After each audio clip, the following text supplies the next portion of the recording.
G'day. Stuart Bell here again, business coach, founder of Finnovator, author of Finnovation and creator of the Leverage Advice Firm program, and welcome to the Finnovator. My guest in this masterclass today was one of our best received guests. The feedback off this one was absolutely overwhelming when we ran it. Not overwhelming, but it was good. Andrew rocks. He's a bit of a polymath. He is an entrepreneur. He is the founder of Announcer. He is involved in XY Advisor. He has got his hand in software left, right, and center. And he's one of these people, when you meet him, he is such a polished and well-rounded individual. And then you get to know him and you realize that what lies behind is genuineness, warmth, and just a really, really smart dude who cares about the industry. And this was one of those podcasts where, you come into these and it could go anywhere.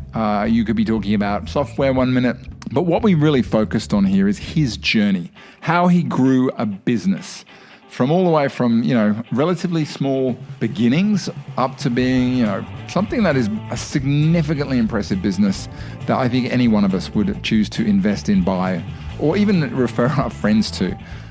This is a great one for anybody who has ambitions to grow something that will operate without them. For anybody who is interested in how to really get a team moving, because one of Andrew's passions, as you'll find out from this, is around the health and well-being and the motivation of a team. He's, if you check out his LinkedIn profile, you'll see it there. Australia's healthiest employee, and I can vouch for that. Just a really great one on a number of different levels. So jump in. I hope you enjoy the conversation with Andrew. Big rocks with Andrew Rocks. Take it away.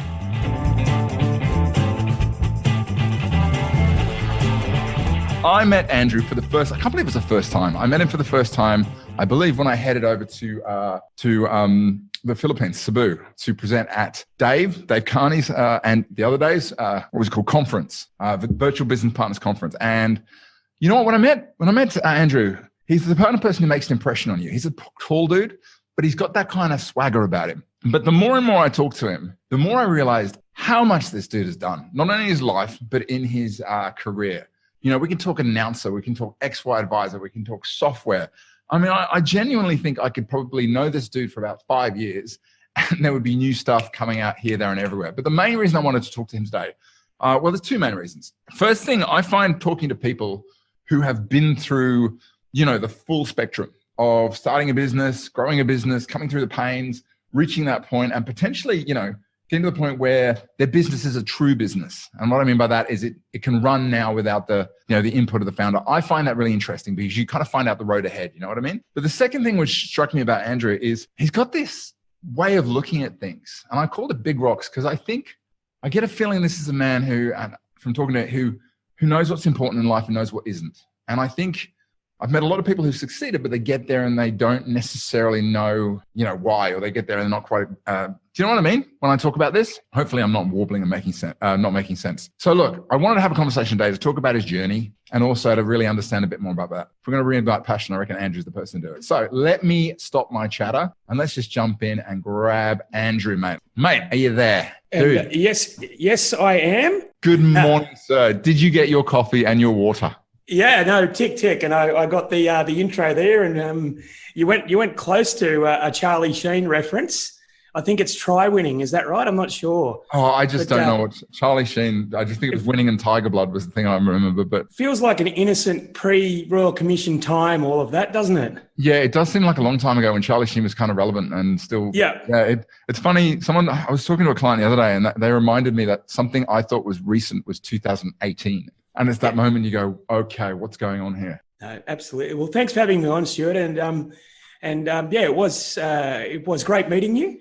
Most people understand I've got a real passion about helping people. If you ever met me, I've noticed that. Part of that philosophy is sort of just if you continually help people, then some of it comes back. And if you do it for long enough, and I started quite a few years ago. What comes back is quite often a lot larger than what you give out. So it's awesome. It's a really good time to be a happy person, to be honest. And mate, it was interesting. I remember a while ago I read an article written by Justine Musk, who was married to Elon twice, I believe, and she put forward the same idea that if you want to make want to be successful in life, whether your thing's money or relationships or friendships, the trick is just to give more than you get. And if you give more, then by definition, you'll get it back. And I think I've seen that a lot in the way that you've gone about things. Would you say that's, yeah. Absolutely. And, another part of, most people on this today are in the financial services industry, and it's been really tough. And I'll actually give you a little snippet or anecdote. I was on the XY platform this morning, and someone from New Zealand has come on there. It was the cutest little thing saying, hey, we're going through this. We're about to go through this change where you've got to get educated and change your business model. How much does it affect you? And I just went, oh wow. It's interesting, how naive we potentially were sort of 7 or 8 or even 10 years ago. Yeah. And how much better we've become, both being accountable to ourselves and to others. But it was bloody hard. And for many people, it still is hard, the process, which is why, what you do, which is sort of part therapy and part structure, is a wonderful thing. It's funny, I was talking to Dean Holmes, and your name came up the other day, and he said the same thing. He mentioned the fact that, you really get a buzz out of helping people, as well as, that sort of whole kind of attitude towards health and wellbeing, which I know is your thing, and we'll talk about that. But just out of interest, Andrew, you must speak to it, particularly with your role as XY. I noticed at the end of last year that there was a lot of fatigue. About October, I actually thought most people were kind of out of fuel. What have you noticed at the beginning of this year? Are you seeing things that are a little bit different? Are you seeing the same fatigue carrying over? Actually, I think what's happened is, and I totally agree, the end of last year was the chatter on XY was 99% psychology and sort of 1% application. But people have had a holiday in Australia, and a lot of people have had holidays and been subject to the whole bushfire crisis, and just seeing that there are things outside of your control that can be terrible. But when we've come back this year, I don't know what's happened, whether they've gone back to their families, they've made a decision. I've seen a lot more people make decisions. There's been another graduation of people who've done the fascia. We're seeing a lot of green shoots of people asking proactive questions. Yep. So maybe the Christmas break and just seeing other people in far worse situations, maybe, to do with fires, maybe have given people a wake-up call and sort of said, well, I can't change my lot, but, I can't change what's happened, but God damn, this is a new year. Let's do something about it, and making proactive decisions. So that's what I'm saying. That's what I'm hoping is the case. It's actually quite, it's quite good, because leaders in business, and a lot of people on this here, if you're a leader or you're a CEO or you're the principal, your job is to make decisions. And the failure to make a decision is ultimately the thing that will kill you in business. Now, not all your decisions will be good, but putting things off or failure to make them is just going to mean that you're not going to be happy. You can make a bad decision, learn from it, eh? Oh, it's better to make an average decision than not make it. So my wife made a bad decision 20 years ago, but it's a long-term learning exercise for her. I love it.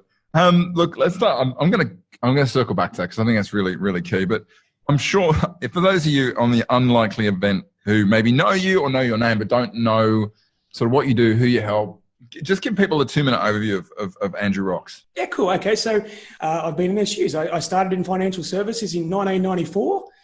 I went to university, thought I'd be a lawyer.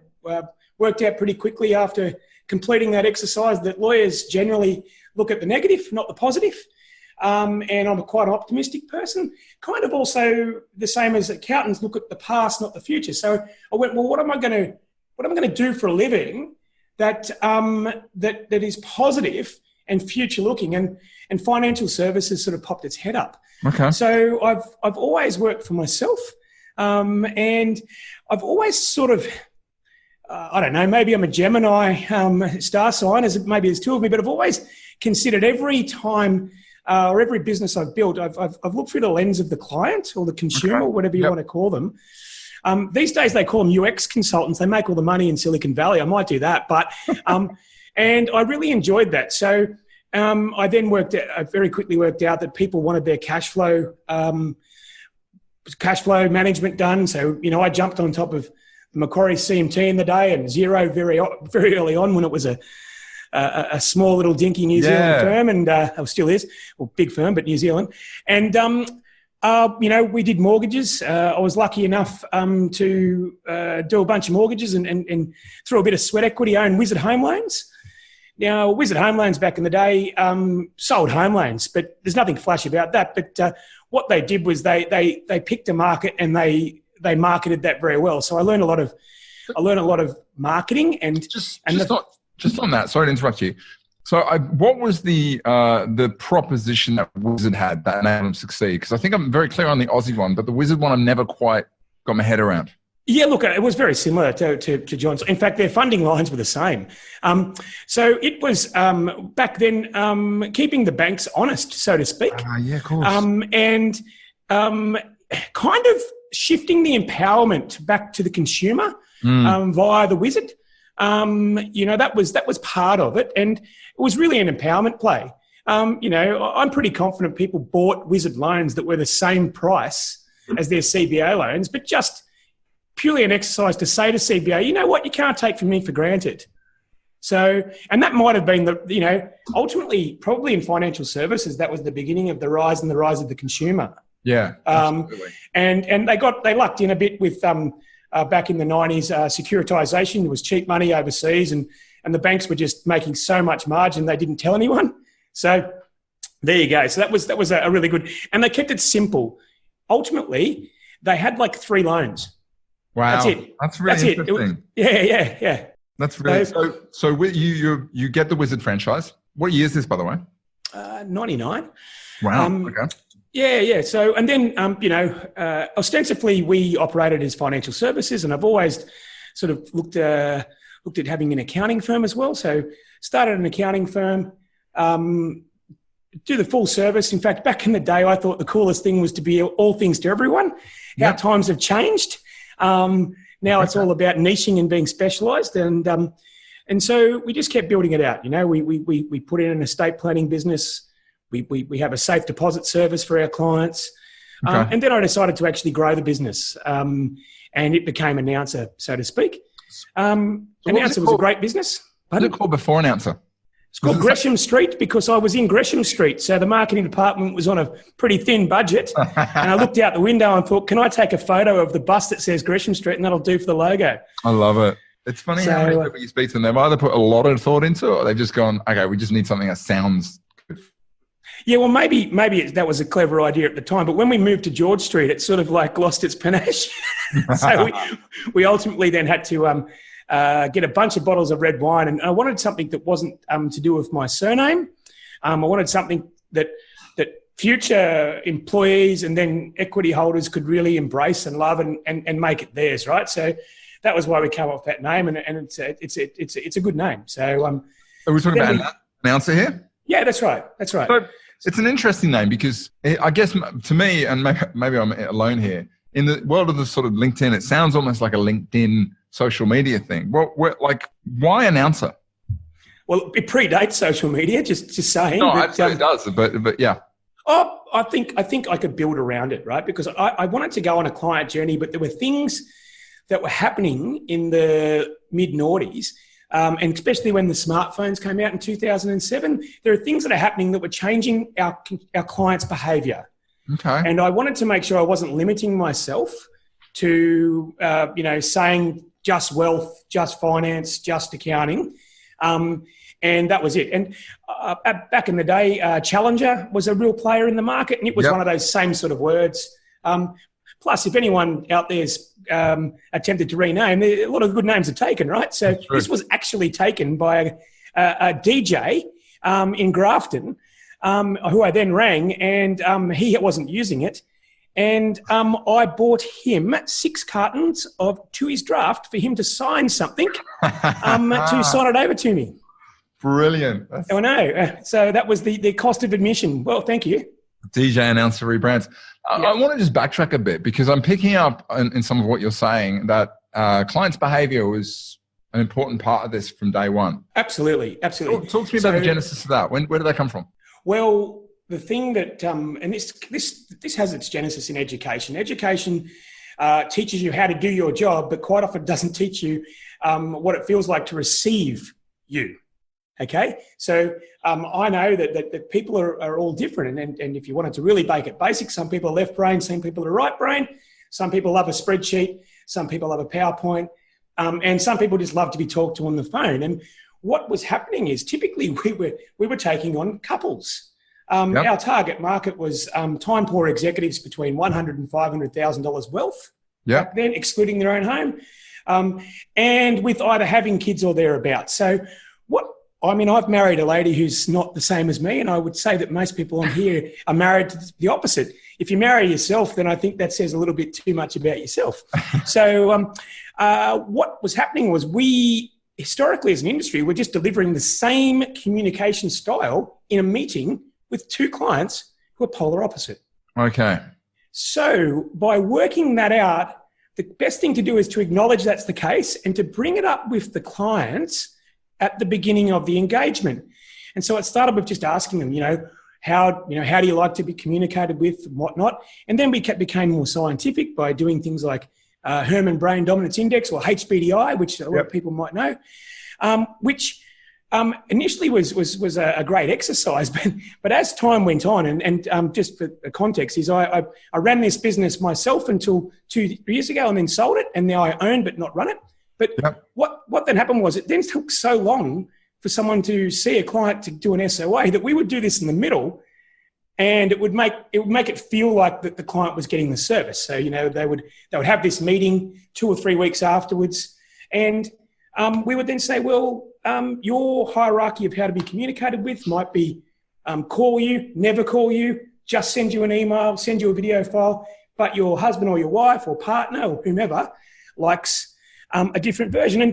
And there's a really old adage, which everyone's heard, which is people don't care how much you know until they know how much you care. And I have a feeling that actually asking people how they'd like to be communicated with should actually be the number one tenet of every professional service. So can I dive into it? Because I'm going to ask you some of the how. Let's say you got this information. How did you then turn it into an effective service model? Because if I've asked you, how do you like to be communicated with? And then suddenly I've got a team behind me. I've got to make sure that everybody's doing it the right way. How did you systematize that? Well, you've got to look in the mirror, right? So that you can't do an exercise on the clients and not have done it on yourself and your team. So you share with your clients and your team. You share with them how they communicate. So you might say, well, I love to talk, and feel free to call me anytime. But John or Mary, they're really keen on sending emails. So what we're doing is we're just sharing. We just put all the cards on the table, and clients know. And there are advisors out there who I'm sure are listening to this going, the client, you say you're going to do something from the client, but they know that your assistant or someone in your team is going to do it, and they're very comfortable with that, right? But they like your charisma and your lateral thinking, but they know that works. So, and then we always did sort of customer feedback, NPSs, which are buzzwords, and it's what's wonderful about them is that you're going to get comments if you do a really good job or a really bad job on that metric. Right? And regardless of whether you're doing a good or bad job, the word communication will feature in both. If you're a detractor, you will say something communication. If you're a promoter, you'll say something communication. So if the one thing is going to change your client, who incidentally is your employer, perception, and you spend no time on getting really, really ridiculously good at it, well, that's on you, right? So, and I think what's happening is people, there's a, right now with best interest duty, there really is, everyone is agnostic. We're all product agnostic, as we probably always should have been. But now what's going to differentiate yourself is the communication factor. So, and I'm not sure licensees are cognitive of this. They're spending a lot of time. And look, my full disclosure is I do own, as an investment, a licensee. So they're so snowed under on very much mechanical box ticking that's coming from legislative things that they've lost the art of communication, which I suppose is a great segue into, a couple of the other things that I'm doing and why I've gone into two polar opposite sort of directions. One's helping people with their back office, via virtual business partners, which is where we met, which is buying the person enough time. And the other one is giving them friends and other ideas from XY. So, if we can create that environment, and then the middlemen and middle women, they get a bit of structure and they should be away. I'm very keen to get into what you're doing now, and in particular how you made that transition. I'd love to talk about one more thing, if you're okay with it, because Michael Kitts has published a blog a while ago where he talked about the dangerous middle. Did you read that? But is that, I do listen to his stuff. It's pretty good. But is that the 2 million to 10 million turnover? Is that what you're talking about? He talks about the fact that if you got an advice business, you got two options. You keep it small and tight and profitable, or if you want to go big, you go for it. You go for scale. But he talks about the problem is you got a lot of firms that sit in that middle piece. They go, they've got a few staff. They start to get some mass, but they never actually get the resources or the ability to actually sort of develop that true business model, and they get stuck in a dangerous little space. And I'd love to talk a little bit about your experience of growing Announcer. Did you ever get to that point where it got really, really, really, really hard? Yes. Okay. Can we talk about how you knew you were in that middle piece, and more importantly, what you did because then my sense is that Announcer came through that. Yeah. Yep. Okay. What did you do to get out? But remember that, Stuart, I'm not Announcer. Announcer's the whole team, right? So that's part of the art. But how did you? And it took a long time and lots of mistakes. So I suppose if I can fast track a few of them for you people, that will help, right? That would be awesome. Would that'd be useful to talk about this? Okay. And look, this is not scripted or self-serving, but if you're a very good advisor and you have aspirations to build a sort of more of a corporate exercise, you need to get help, coaching or some sort. I mean, that's what I did do back then, and just challenging yourself and holding you accountable, because you can go down many rabbit holes trying to get big. The other thing is identifying whether, as the practice principal and more than likely the best revenue writer, that's quite typical, that you want to, or you have the skills to do it. And I think the really clever ones bring in people who they then empower to manage the business in such a way. You need to get a plan. What I see, I'm talking with a lot more companies these days, is that people will put their revenue up, but their revenue their costs of labour as percentage of revenue doesn't change or actually gets worse. So what I'm saying there is, if you look at your P&L and you've got your total revenue, and then you've got your total employment cost, which is wages, super, long service. If it's above 50%, you're not going to. You've got to. It's just going to hurt. It just can't make profit. And if it's at 60%, and you put on another $200,000 or $300,000 and spend another $200,000 or $300,000, as the owner of the business, you're making no more profit, but you've increased your risk. So it's a bit sobering now. And so what that means is that potentially you need to go back and you've got to make sure you bring people along with you, and that their employment agreements or their targets are measured, are realistic. You celebrate the wins and you hold people to account. It's a people management thing. So the other thing is, I think historically in our industry, there was a few false economies, to do with things like multiples and buyer of last resorts and whatnot. I'm not going to go into that today, but that distorted the people trying to get through that wasteland. They thought they could borrow their way to it, which is like, if you just said that to someone else outside of our industry, they'd just be gobsmacked. Okay. That would be your strategy. So get some other people on the bus. You've got to get people on the bus first who you think are going to be team players and complementary, and then you're probably better off figuring out where you're going to go. A great coach that I know, Tristan Bond, is a good friend of mine who works in the chiropractic space. He once said, the secret to, again, he's talking chiropractor, the secret to a business is understand that the first $1 million for a chiropractor is a marketing problem. The next million, beyond that, it's a leadership problem. Absolutely. And I'll loop back. Leaders have got to lead. If you're employing a middle management or other partners, you have to make decisions, and if you don't have regular meetings, critical numbers, and you don't tether yourself to a business rhythm, regardless of which flavor that rhythm is, failure to do so will mean that you will fail. That's it. And plus also culture and empowerment of your team is the only thing that will enable you to be a business owner, not a business operator. So I want to dive into a few of these. Let's start with the one that's the obvious one to talk about. Managing people is hard.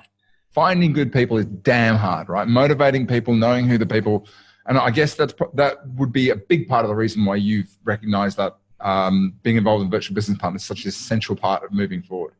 Give us a high level strategy that if your decision is to power through the dangerous middle, what kind of sort of attributes, what should you be looking for in the people you bring on board that are going to help you, and what should you be red flagging around the people who are just going to just knock the people to get you there? Okay, great question. So the attributes of people you're going to bring on board, I'm going to loop it back one step. Okay. You're willing to hold yourself accountable. Okay. Talk about that. So there's no point setting up a bunch of KPIs and a bunch of strongly worded, things and having up whiteboards like I've got behind me if the leader is conspicuously absent from that. Okay. So because almost invariably, and also that we've got a diverse workforce, we've got different cultures, we've got different genders, but the one commonality is most people will respond to people's actions, not just their words. So you need to make sure that you are the embodiment. If you've got a policy of making sure you've got that morning meeting, you have to be there. You have to do it. You have to be there. You can't be the weakest link. So that's the first thing. So then bringing people on board is so much easier. And don't do things that don't fit into your natural habits. So work out what a good rhythm for you is on a day. Give yourself plenty of time to recharge. I think one of the best things that I ever did was run into a chap called Adam Fraser many, many years ago. And some of you know him, and he's big on, the flow, the third space, type 2 diabetes, that sort of stuff. And he just helped me craft my people management where I gave people 2 hours off every day in the middle of the day between 1 and 3. It's about an hour and 45 minutes, but they had to exercise because your sciatic rhythm dips at about that time. And what I found, and we've literally been doing that for many years, is that you don't need to be a time manager. You need to be an energy manager. Yeah, I love it. If you're just going through and clock watching or whatnot, then you're going to have presenteeism, which is worse than absenteeism, right? Because absenteeism, at least you're on your balance sheet, you're taking money off. But presenteeism is a negative, contagious thing. Love it. You're not going to have one person wanting to work their backsides off in an office if they're looking over at someone who's just going through the motions. Now, allowing them that time during the day generates their blood sugar level, and they can't help but being positive. Second to that, and in financial services, with a lot of working families, we did have quite a few meetings that happened at 5 or 5:30. People are drawn to energy. Yeah. So even even when if you see them at 5 o'clock and you've had a workout and your body's working, your oxygen's going through, they can see you more energetic and they're naturally drawn to you. So it's almost an unfair advantage what we used to do. So I've told people about it many times. It's up to them, right? It doesn't have to be, you don't have to be like, Mr. Maker jumping all over the place. Or God, your energy can be intense and strong, but your energy, strongest energy, if you do that, you'll get everybody on stage. And I think the same is true of a leader. You've got to choose what mode you want to operate in and make that be, your signature and stronger than everyone else's. Is that fair? Absolutely. And you can be a powerful, active listener. Right? So if you are in a meeting with a client or whomever, and they're doing the talking, there's ways in which you can conduct yourself, which just energizes the room and invigorates them without saying a word. I love it. So One additional thing I want to mention, remember there was that meme going around the internet a while ago about the wolves always fall in pace with the weakest of the pack? Yep. Not true. It's an absolute lie.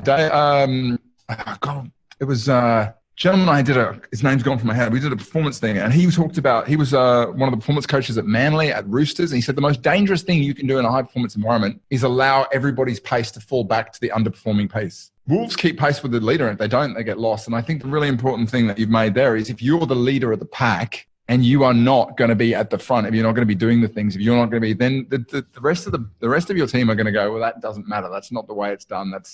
It's just hearsay. And I think that was one of the first points you made, but I think it's one of the most important things. Oh, absolutely. Look, I grew up in an Irish Catholic family, so the concept of hypocrisy was pretty well entrenched in my upbringing. So the one thing I never wanted to be was someone who didn't do what they said they were going to do.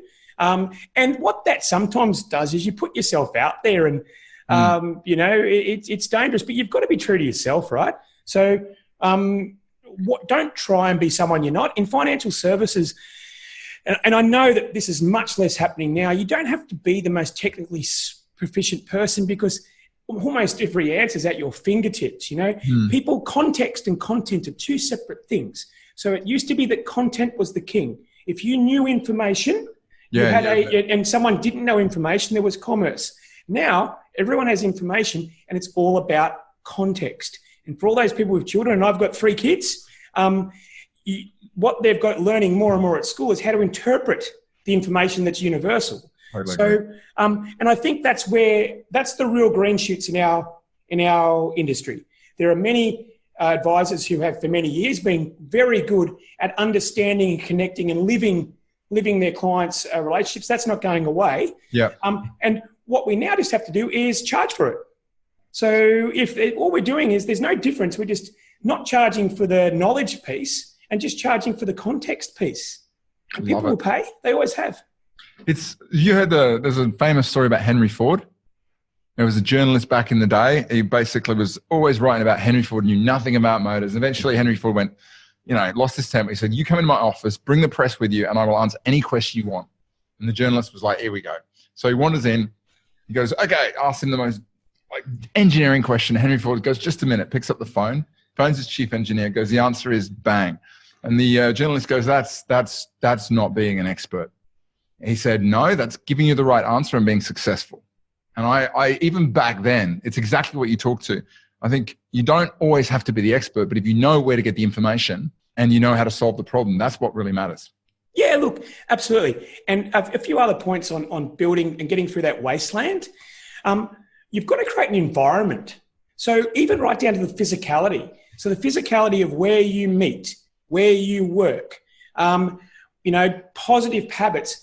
A really important thing is, and we don't do this well in Australia, you've got to celebrate wins. People think it's a bit like wanky or even a bit American, but you've got to celebrate your wins in your office because you're going to get the negatives. And if all you're doing is worrying about the negatives, if you get a win, then realistically you've got to celebrate it and have that in your office, have celebration walls.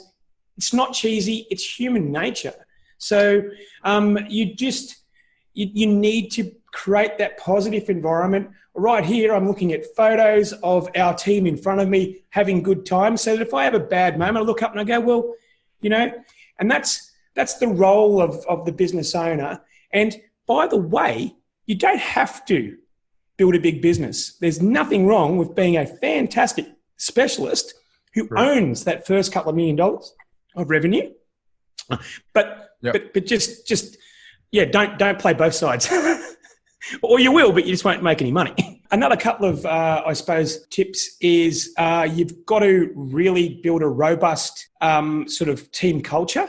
And that can't always be based around, going to lunch or alcohol or, combinations of that. We've been pretty successful in a real kind of fitness or sporting culture, whether that's teams or doing activities like that. Tends to be, you want to catch everyone and not everyone's going to be interested in what you do. I often, I see some principals that are just into rugby or golf or motorsports or something like else, which is wonderful. Share your passion, but also acknowledge the fact that the lady who's worked for you for 15 years may not share your passion. So obviously ask these people and then empower them. Give them a budget. Don't double check it and get them to go and work out what's the next quarterly celebration event. And you come along as their guest. It's not hard. This is not rocket science. I mean, my thing is I realized at the end of last year that I was not spending enough time out of the office. So I got an app called Gyroscope. And sure enough, it told me that I'm in a better mood when I sleep well and I exercise every day. Who would have thought? Well, I also know who I am. I love working from 5 o'clock in the morning to about 10 o'clock in the morning. Okay, that's peak Andrew, right? So, and my wife, even this morning, because it was raining here, it's quite gloomy in Sydney, and I popped up and she goes, "Do you just have a switch, mate?" And I'm like, "Yep, bang, gone." And doing other things. But another thing is, I saw a few things about energy management. Anyone who's in the industry, life insurers are tripping over themselves. A couple of years ago, AIA approached us, Vitality, to benchmark us against other people, which thankfully we won, which I got a little trophy here, which is like the healthiest employer in Australia. We've won that a couple of times. I saw that in your profile. Yeah. So it was really good. But why they're great is that rather than paying a health consultant to come in, just go in the competition. Regardless of whether you win it or not, they've got almost like unbelievable global resources. They will ask your team, they will give you feedback, put yourself out there. It's not about winning these things. It's about going in and getting the learnings from industry specialists rather than having to pay for someone to come in, get them to come in and fill the gaps.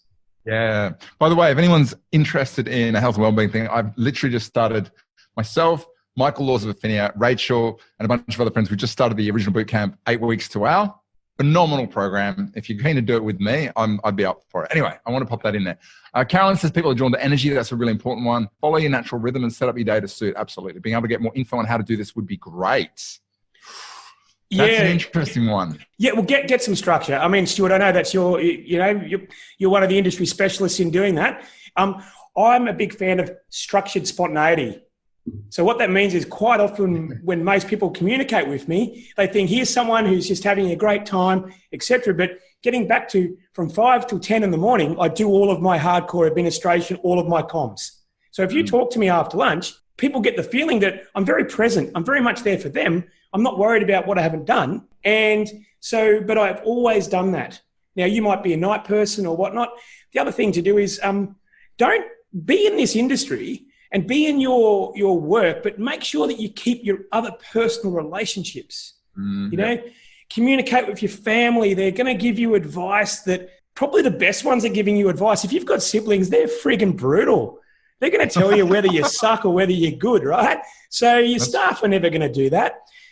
Secondly, get into an organization or a team or a community has nothing to do with financial planning. Sometimes it's just great to go and kick a footy or go and do an art class and have a conversation where you're not constantly reminded about financial services. So I can't endorse that enough. Apart from being a great outlet, it's almost like a third space because most people have their work and their family, which are wonderful, but a filter in the middle is also very, very good.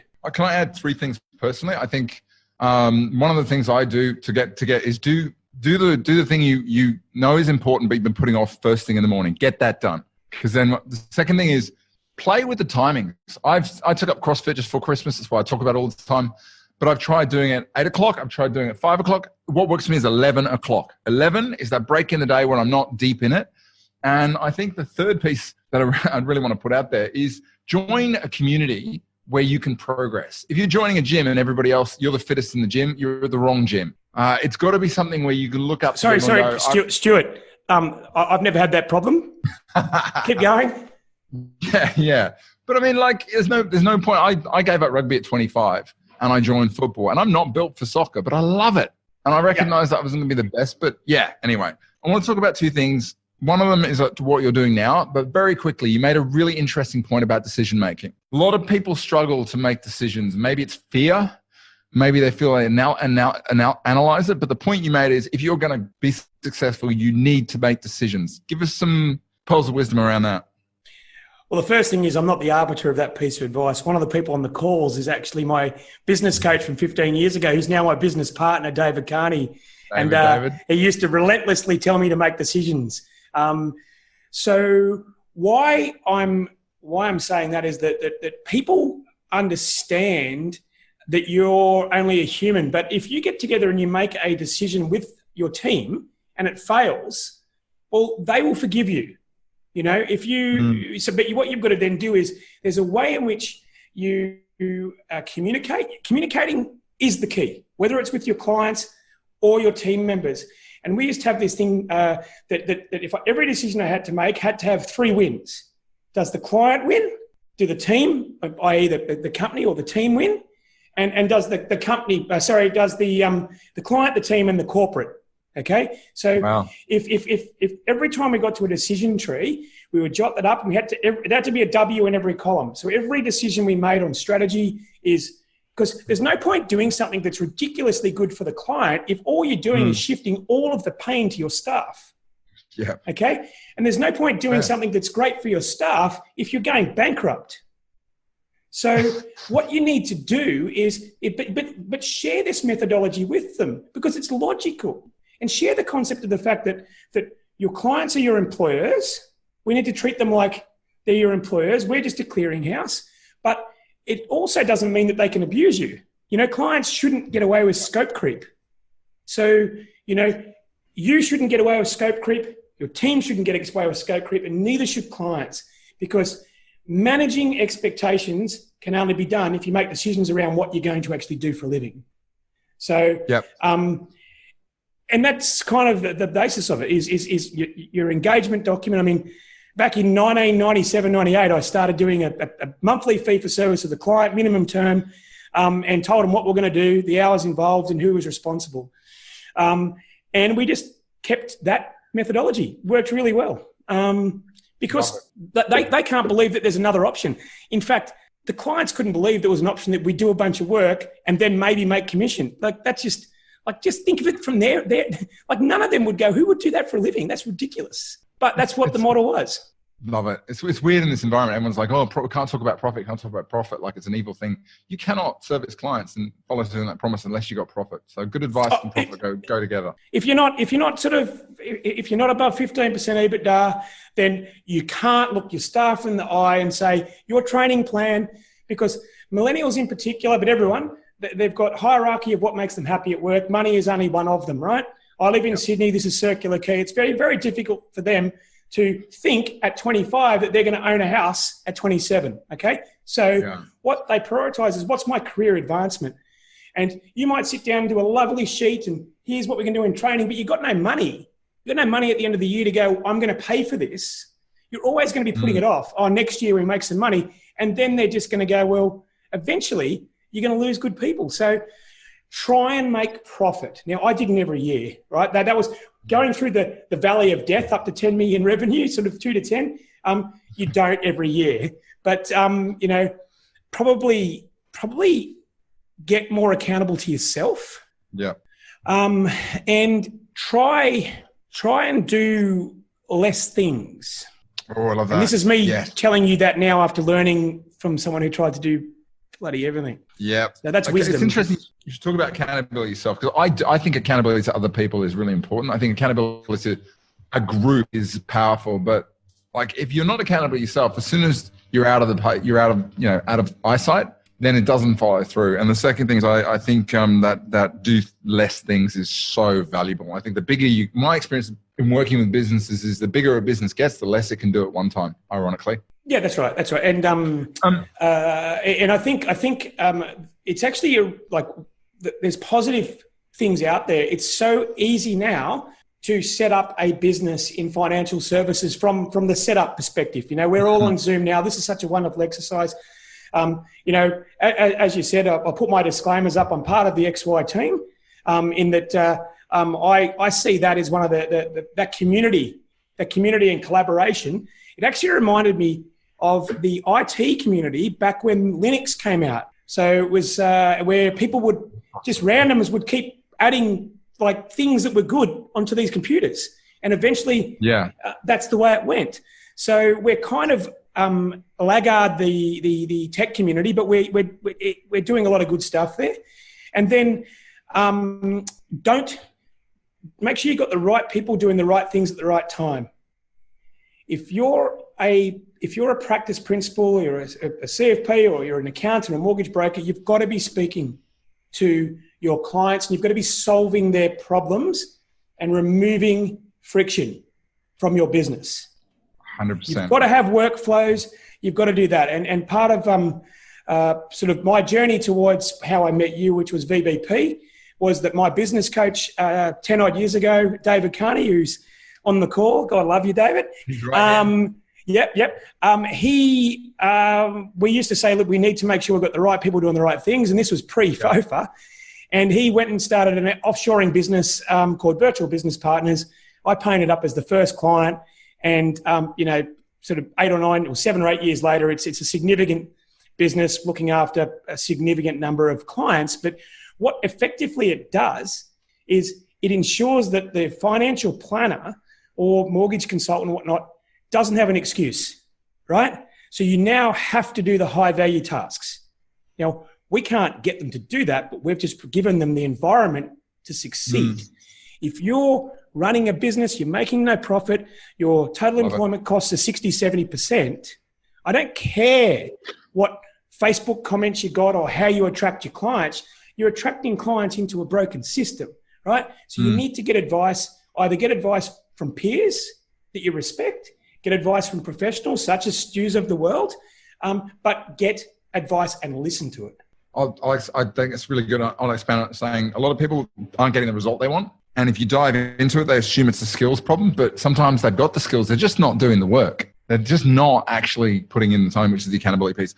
Andrew, I want to talk about this last bit before we have any questions, which is you've gone from advice, and obviously at the end of it is you've got to a place where you have options, right? And you've chosen to basically spend your time in a wide range of things. We talked about virtual business partners, XY. What's your involvement there? Okay, so backtracking a bit further, I sold my financial services business into another financial services business called Infocus, which I'm still the third largest shareholder of, but effectively I'm no longer operational. In fact, 1 year ago today, I stopped being operational in that business. And I'm an observer of the business as an owner. But it gives me a pretty good insight. I think we've got 170 practitioners in that business. All the while along, I kept seeing this XY. I did know the founders variously, ran into them. I'm a Sydney person as well, so it's, they're kind of the Kevin Bacon of the scene. So, and we actually internally in our business for over the years, we were running when Slack was first started, we were right onto Slack, and we had our own Ask the Expert channel on our internal Slack. And I just saw Slack really, it was one of the things, along with, outsourcing, along with getting good client propositions, that made our business strong. And then I stumbled onto the XY guys, and they told me about their vision. And I said, you're exactly doing this, but you've broken the walls down. It's no longer company based. It's for everyone. I would go 2 or 3 years and never compete with a financial planner. It was so rare that someone who came to you was an active client of an active financial planner. So there's no competition. So then when I resigned last year, I had a few months of gardening leave, and thought about what I wanted to do. And I thought that the great idea that XY have was awesome, but I actually thought that they need to now fulfill their vision, and doing that meant that they've got to get an application. They need to create more groups. They've got to do a bunch of things, which they've done beautifully. So they also they're not leading the people. They're creating a really positive, safe environment for collaboration. And it's wonderful. I wish that I had started my journey, but then again, I did start before the internet, and having this tool where I could just go in there and chat to people, etc. So I'm the chairperson of that business as we speak. Love it. Any other fingers and pies, or is that the full gamut? Yeah, so with the virtual business partners, one of the aspects that the guys have done really well there is that they brought on they always had quite a few companies working with them for financial planning assistance. They brought on a fantastic paraplanning operation, and I believe they've got about 150 odd paraplanners, and about 550 in total. And perfected the training, got it up, and have a dedicated model. Now that's wonderful. And I was talking with the owners of that business, the two Davids, Dave Deegan and David Carney, just about strategy. And then the Royal Commission, one of the unintended consequences is that with the remediation companies like Deloitte and KPMG have basically taken every paraplanner out of the domestic market. So if you're a young paraplanner who's listening to this and you're on $70,000, $80,000, you are one phone call away from a recruiter who's going to offer you $180,000 to go and check on the banks. So what that has meant was that I went from giving corporate advice on a board of advice style to Dave to saying, well, we've now got to manage the flow of new clients because it's pretty relentless, the volume, and make sure that, quality's there, etc. I've got a few other passion plays. I do like things that help our industry. So everything's loosely done. Got a couple of guys in the NDIS space, ex-financial planner. So that's the National Insurance Disability space. We're building a portal called Provider Choice. It's a social play. It's ironically, it's a fantastic Provider Choice. It's a fantastic business, but it's helping people navigate, it's helping vulnerable people and their parents navigate the NDIS and providers. A few other smaller ones that mainly I've identified people that I like, people that will listen, and something that means something to me. So there's a couple of other kinds of businesses, but they all do link back in. I think over here there's like a Venn diagram. They all ultimately link back in together. So and it's good fun. I've never had a job, so I don't think I'm going to start having that employee mentality. And I've wrote a note. When you're hiring to try and grow your business, are you hiring someone that you think's always going to have an employee mentality, or are you hiring someone you think might want to run your business? Now, if you're scared of the latter, if you're scared that this person might usurp you because they're more talented, more powerful, in the interview, well, that's the wrong mindset. It would be your goal to hire better, smarter people to create a framework and a positive environment and let them run your business. And I did that at an Announce. I had fantastic people, right? I was the worst financial planner in my company by 2 or 3 standard deviations. And that worked really well with me. Mate, I'm going to ask you a couple of questions. First one is, if people, I'll say straight away, if you know nothing about outsourcing or you've considered it, but you're worried about security risk, which to be honest is, you need to go, there's a webinar I ran with David Carney on our YouTube site where we talk about the incredible security arrangements they've got, the scale of the company. I suggest that because I think, particularly in this next period where the work is getting harder, outsourcing is something that if you haven't looked at it, you really need to. It's a non-negotiable. XY, if you're not familiar with it, where can people grab that app? It's just on the App Store. So it's on the App Store. And what's wonderful about it is that you can go in there and you can pick your topics. So if you are very interested in self-managed super fund but have no interest in life insurance, just join the self-managed super fund feed. Was part of the reason we did that exercise. And the numbers are staggering. We've got 42% of people who are members visit every day, and they spend 7.5 minutes talking, collaborating, reading, and generally adding every single day. So it's 2 or 3 hours a month of positivity, and every other media outlet they go to is probably not going to be positive. If I see another ping that advisor banned, I'm going to, it's just, I'm over it. I'm advisor banned notification fatigued. Well, I remember Jeff Whidden, who's on this call, he once said to me at an accelerator, he just came up and said, I'm sick of hearing these news reports about financial advisors, and you open the damn thing and you realize it's not an advisor, it's an unlicensed investment guy or an accountant. And I reckon, I think it pisses me off too when you look into it and you realize this is not an advisor at all. But here we go. We keep pinging it out there. So that's right. So, like I think that the only way to change that is for businesses like XY who are about the positive evolution to be successful. When you say get outsourcing, I think there is a step before that, Stuart. You need to be fair income about your operation and your workflows, and you can't just buy a technology and think they're going to build your business. So if you want to go through the valley of death, you have to have someone who's accountable and someone who's responsible for operations of your business in Australia, who then works with a team somewhere else. Okay? Because you can't be the person in all of the advice meetings and also be the head of the offshoring business because you're not present. You can't train. So that would be my tip. And the other thing, and I'm going to challenge advice practices, I think there's going to be a movement more towards sort of more and more advice practices, regardless of licensees, that's not the conversation, coming together to share services. So more 1 and 2 people practices. And what used to be the impediment there was geography.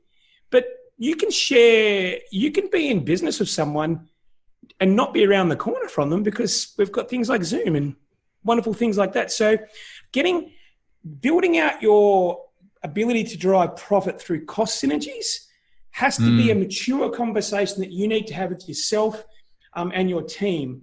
There's no merit in having, if you're outside of your benchmark as far as like the accounting costs, the IT costs, whatever you do at the front end is not going to make any difference.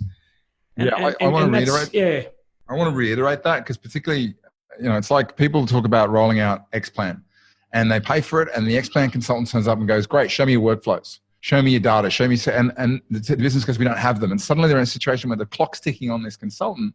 And I think the really important thing, Bill Gates said it, he said, if you add people or technology to an already inefficient process, it makes the problem worse. And I think the key thing is, there's the part of the process that you add the team and you start to scale up.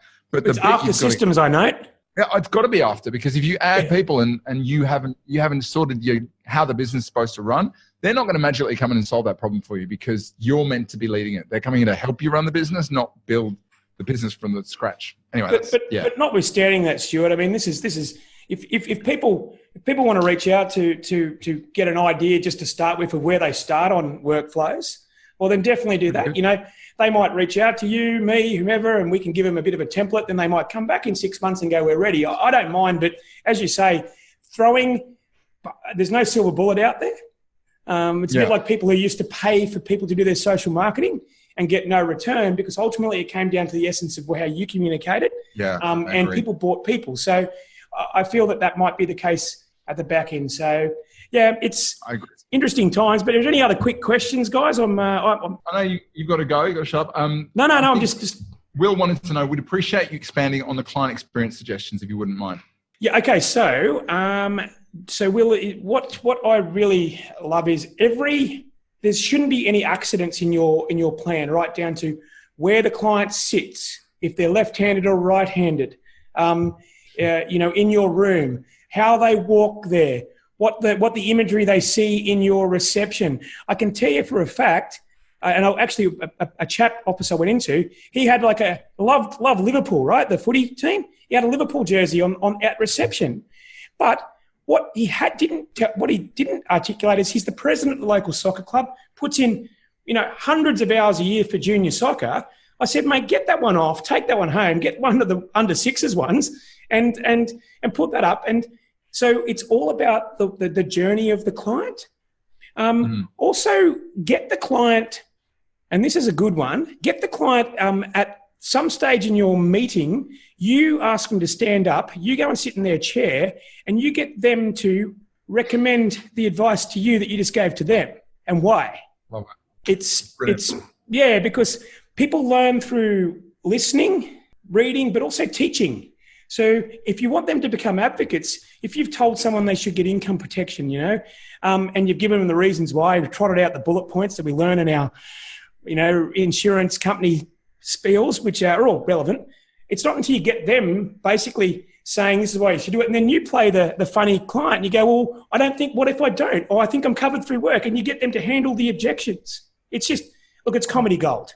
I've heard people doing year 3 review. They come in, and we're going to do a review. We've done this twice already. Why don't we swap hands? Why don't you, here's the report. You tell me where you think you're at. Golden. And it's sort of, yeah, golden, because it's a team effort. And, other quick tips, people don't do anymore. Don't sit on the other side of a desk. Always sit at right angles. Like, I mean, this shouldn't be, there's lots. I have a significant volume of these 1%ers. Okay.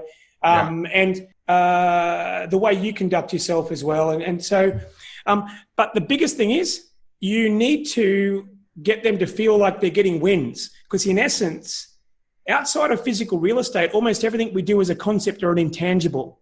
So they don't get anything. So you need to go, well, this is what we're going to start with, and this is how long it's going to take, and this is when it's finished. And I'll tell you when we've finished that bit, and then we're going to start the next bit.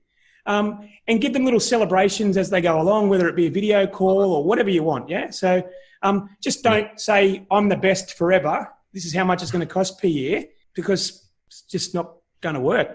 You're not the Messiah, you're just a naughty boy. Yep. He passed away, unfortunately, last week. Which I know. We lost it. As John Clue said, he said 2 down, 4 to go. He is charming. Spike Milligan. You ever read his headstone? It said, I told you I was sick. Oh, man, he was a card. He predates, he was before my time, but when you look back at him, like my father's generation just thought he was genius. Is outsourcing best? That's a great question. Is outsourcing best if you have a dedicated person or a team for each practice, or whether you use that pool model? Yet again, there's obviously a disclosure here that I've got an interest in one of these. But remembering that I was a client before I was part of the business, the dedicated model works best because people are people. Would you have someone come into your office every day and not talk to them and give them 10 tasks and walk away from them and have them do 4 of the 10 tasks and ask them to bring another person in and then do 2 and then bring another person in? So it's because you can't view them as offshore staff. They're just other team members. Have them in your meetings. Celebrate the wins. Put them on your Friday social club. One of the cutest things that we've done is everyone learns about Aussie rules and rugby league and a bunch of things like that. Get them involved in the tipping competitions. They probably bloody win it. So dedicated's my answer. And if you want to go down the other path, then we probably will see you in 18 months anyway, right? So it's I mean, I'll answer it shortly. You need to have a dedicated person. You need to build a relationship. I think you've got other options, but I think that's the basis of what you should do. You might have if you've got a dedicated team and then you got a bit of extra work, like people now have changed licenses and they've got to do, 100 or 200 statements of no advice. That might be like an extra job. Yeah. So, but I think you just got to have that relationship, same as you would in your own office. No difference. I love that. I'd like to present you with a statement of no advice. That's hilarious. Yeah. For me, mate, I think the one thing I'll take is every problem, if you start looking at it first and asking, is this a people problem? You'll probably find the root cause of the problem first of all. That's the thing I've taken from this. Because most things if you want to be successful, it's going to be about people. Greg says this new chat business concept. What's the name of this again? It's XY Advisor. And if you go to the App Store, if you type in xyadvisor.com, should come up. Alternatively, go to App Store or the Google Play Store. Just type in XY Advisor. It'll come up. Mate, that has been awesome. Any closing remarks? Oh, look, I can't pass up the opportunity to, I suppose, endorse what people such as Stuart are doing. It's if you've dedicated your life to helping an industry that's that need help, then and I'm pretty sure it's not for immense financial reward whilst we're getting through it. But just remember that as Stuart helps you today build your business into something magnificent over the years, that you remember him in a couple of years that created that spark. And I've been very, very over the years, I've had many people loop back because helping people do that. So, and if you can do one thing after this session, and here's the real challenge, don't just jump on your email. Just write some notes. 10 minutes. I dare you to not get distracted and open your phone up or open your email up and write some notes. Mate, that has been gold. And mate, I thank you. Well, thank you firstly for the kind words, but most of all, thank you for sharing your wisdom. I felt, mate, I've had such fun with this. Thank you for your time. Thanks for being so open, and thanks for just being so, just such a wealth of knowledge. If people want to, continue the conversation, get in contact with you, what's the best way to do that? Flag you on XY or? You can do that, or you can just if you type my name into Google, either myself or the other people who rock will probably answer it. But you can ping me LinkedIn or XY or wherever. It's and I'm pretty open to helping and sharing for people who want to listen. Thank you so much. Let's leave it there. Everybody have a great weekend. For those of you I'm seeing on the drop-in a bit later on in coaching meetings, I'll see you a bit later. But Andrew, you rock. Enjoy the rest of your day. I'll see you soon. Thanks to you. Cheers, guys. See ya. Bye. And there you have it, ladies and gents. Andrew rocks. One of my favorite discussions. It just went all over the shop. We could have gone for hours. And I hope you've taken something from this as well.